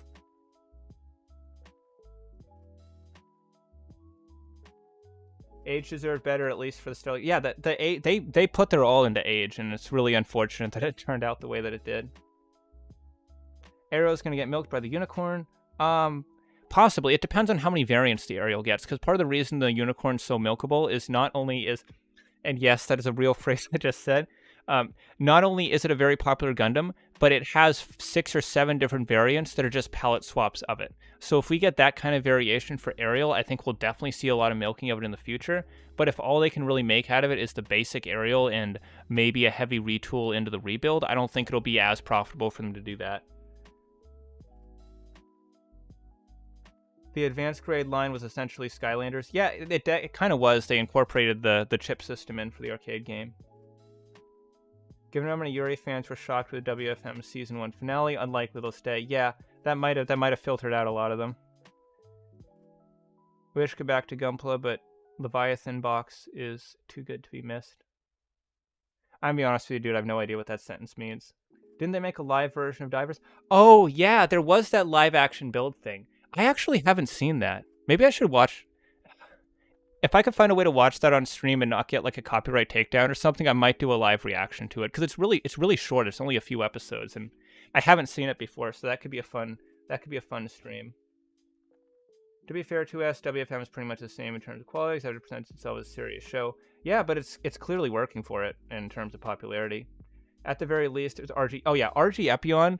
That was announced a while back. That was at I think that was like the spring next phase or something. I don't remember exactly where they showed that off, but that kit was the first of this batch. I was like, oh crap, I need to get that. Like that I was pretty sure was going to be kit of the year for 2023. I'm so glad that we have a modern Epyon that's based off the TV design, because the Master Grade's an okay kit, but I do not like the EW Epyon. I don't like the fat wings. I don't like the weird rounded head. I don't like any of the changes they made for the EW version. So having a nice modern version of TV Epyon was so needed for me. Seed fans are loyal and massive. That's what, yeah, like that's what it comes down to. It's not just how big the fandom is at the day the show comes out. It's about how much that fandom sticks around. And the Seed fandom was very dedicated, so they keep getting all these cool pieces of merch. Oh, is it region? Oh, well, that's not an issue for me. I can definitely get around that, Boom Cannon. Nobody talks about the live action build series. Yeah, it kind of went underground a little bit. Brother, catch up at which of WFM so we could just get spoilers. Dude, I will. I've been meaning to get around to it, and I just haven't had the time. I've been unfortunately really busy with a lot of stuff lately, so I haven't had a lot of time to dedicate to my hobbies. But I definitely want to watch that as soon as possible, because I've heard little bits of snippets here and there that make it sound like this show is moving in a very, very cool direction. I think the Lefrith is what they'll milk as a design, since the Ariel is pretty much just that, and they can base the other variants. Yeah, but a lot of the Lefrith variants are so extreme, at least the ones we've gotten so far, that there's not much like tooling they can reuse between them. And that's what it comes down to, is they could spend, $200,000 on the mold, on like the tooling for a unicorn kit, and they can reuse that 7, 8, 9 times, because they can just recolor it in different colors. But with something like the Lefrith, yeah, technically they're all Lefriths, but there's so much variance between them that there's only maybe 1 or 2 runners out of that kit they could actually reuse for all of them. Speaking of Lefrith, though, I'm not a huge fan of the ones from the anime, but man, that Lefrith Ju from the manga, that is a super cool looking kit. At some point when I have the cash for it, I'm definitely going to pick that up. And the coolest part is, I can actually kind of pick it up at my leisure, because we've finally reached a point now where kits in the USP Bandai shop are actually sitting. They're no longer selling out 5 minutes after they go up. So if you want, as long as it's not like a super popular P Bandai kit, if you want just a general, P Bandai release from the last month or so, you can go to the web shop right now, and most of them are still available, which is a really big improvement over the last couple years. So I'm glad to see they've sorted that out. Oh, Leviathan box is the 10th edition of 40K. Okay, yeah, I'm very much not a 40K guy, so that was not something I recognized. I played a little bit of one of the games. I think it was called like Warhammer 40K Mechanicus or something, and that was kind of cool, but I'm not super well versed in Warhammer. Yeah, catch him on WFM. Probably can guess what's what. Yeah, from what I've seen, it seems like they're going in one of the directions that we theorized about, so that's pretty exciting to see. Build Reel is 6 episodes. Yeah, I feel like I could probably bang that out in a single stream. Now they would CW an American version of Build series. Oh god. Could you imagine if they did it like Power Rangers, where they kept some of the footage from the Japanese one and they just awkwardly spliced in footage of Americans in between? You ever review the Metaverse kits, thinking you'd chat about the source build kits? Maybe. I usually focus specifically on the kits themselves. Man, if only that Neo Zeong didn't sell it in a sec. Yeah, what I think happened with the Zeong is they probably intentionally massively underproduced that kit, because that is such a big, expensive model that they want to make absolutely positively certain that they do not have any leftover stock, because that could be very bad for them if they overproduce it. So I guarantee you they were intentionally making as few of them as they possibly could, because they really, really wanted to make sure that they would absolutely sell out of them. And it's entirely possible that we're going to see maybe 1 or 2 more production runs of it that are just as small, where, for all I know, they could have literally made 5 or 10 of them and just put them up on the US shop and waited for them to sell out, because there's not a lot of demand for that kit, but it's very, very large and expensive, so they would be very careful about how they produce it. I watched Gundam Build Real. It's a decent story about a group of kids, teenagers, build and fight with their Gunplas. Yeah, sounds like a standard build story, almost kind of like the plots for the Breaker games as well. I was going to get an RGX2. It sold out before the end of the day last time it went up. Yeah, but at least that's before the end of the day. It's better than it selling out, 3 minutes after it goes live. Finally, after 4 years since the pandemic, you can actually get kits normally again. Yeah, pretty much. There's still a pretty huge markup on the USP Bandai shop, which I'm not really happy about, and the fact that you have to go through them as your only source for a lot of kits, with so many kits being P Bandai now, is still really frustrating. But at the very least, they are actually attainable. Besides making MGX, did Bandai peak the unicorn with the perfectibility divine? Yeah, that is pretty much the peak of the unicorn if you're talking about like big impressive. Drop WFM due to high school mecha things. Yeah, they spent a lot of time on the high school arc at the beginning. I do not think they needed to dedicate that many episodes to it. After Build Real, you need to watch Girl Gun Lady. Maybe that could be another... Man, I don't want to just do streams where I just straight up watch TV shows, but I feel like that would be kind of a fun way to do it, because I don't know how much commentary I would have for the show after the fact. But especially if Build Real is region locked, there's no way that Bandai wouldn't nuke my channel for that.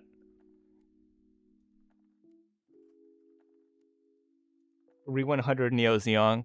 That would be the death of the wallets of all Gundam fans. Sad thing with the live action, they mostly focused on recolors and variations. Yeah, I think they wanted to. I think they had literally no faith whatsoever in that show's success. So they probably tried to make the kits as cheap to make as possible, just to make sure they weren't spending a ton of money on merchandise, because I would imagine the budget for that series was incredibly low, because that was a very experimental thing for them to do, and from what I've seen, it didn't seem like the experiment paid off super well for them. Are the following MG kits worth getting? Shin Musha. It's visually cool. It's a very cool looking kit. It is very dated in terms of construction, because it's not actually based off the Gundam 2.0, even though it came out around the same time. It's actually based off a weird combination of the 1 Year War Gundam and the Gundam Verka. So it's an awesome looking display piece, but really weird and kind of dated as a kit. And what were the other? Let me see what the other kits you were mentioning were. Oh, Hainu Verka. Yeah, that's a pretty cool kit. Alex 2.0, also a pretty cool kit. And the MG Dom. If you're talking about the new MG Dom, the updated one, yeah, all of those are pretty cool kit. Gun Girl Lady is cringe. Yeah, but that means it's even better content. How scary would a Neo Zeong be with an Alice Core Gundam or Datress as its pilot? Pretty intimidating, yeah. In fact, that actually almost sounds kind of like what we saw on the Build Metaverse poster.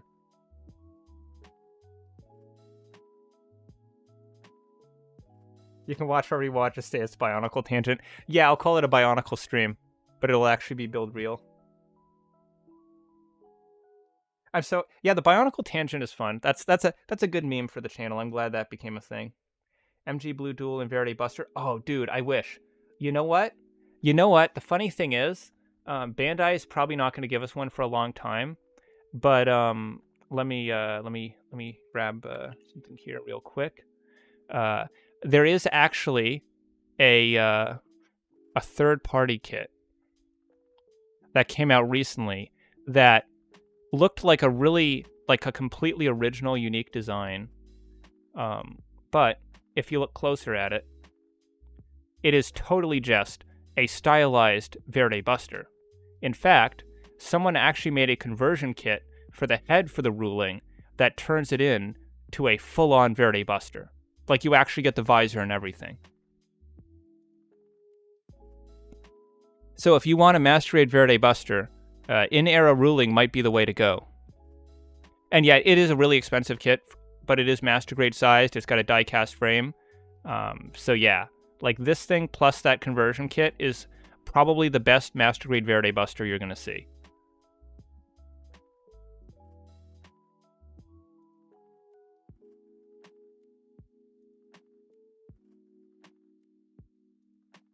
New Metaverse main character is made fun of for looking like Boku no Pico. Well, apparently he's Hawaiian, which is kind of interesting. I don't see a super strong connection to Boku no Pico outside of him being blonde. The B at the start of Bionicle stands for Build Real, yeah. The only interesting thing about the Metaverse is that the SD can use the old SD Musha Knight and Command Gundam as armor. Oh yeah, I think I saw some pictures of that. I couldn't find them for the stream, but yeah, I think I saw a picture of that. That's kind of cool. Bionicle is technically a mecha series because Madanui is a giant mobile suit piloted by the Great Spirit and Matoran. I mean, technically, yeah. It also had the Exotoa in the original wave of I almost called them model kits, but I guess they're technically building sets.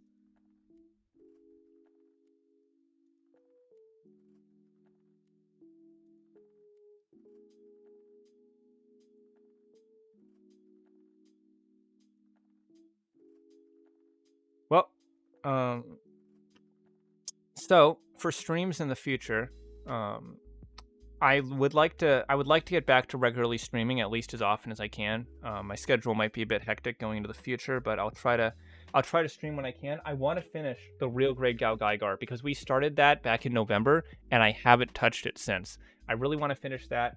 I've also got a GM Spartan in my backlog thanks to another community member who was very generous in sending that to me, so I really want to get to that soon. I've got a few other cool kits that I want to build soon, like the Master Grade Prototype Gundam, maybe a couple Frame Arms girls, so I'd really like to build those in the future. So we'll see how that goes. I would say for tonight, though, that's probably going to be it. So thank you so much, everyone, for tuning in. This is a really good stream. If you're watching the VOD in post, there's going to be timestamps down in the description so you can see all the different news elements. And that's going to be it. Thank you for watching. Thank you to my patron for supporting the channel. Thank you to New Type HQ. I believe there's a New Type link in the description. If you go there, it helps out the channel. It's an affiliate link. You know how those work. Thank you so much for showing up. I'm your host, Second Soundwave, and I'll see you guys next time. Take care, guys, and hopefully this isn't the last time I see you for a while.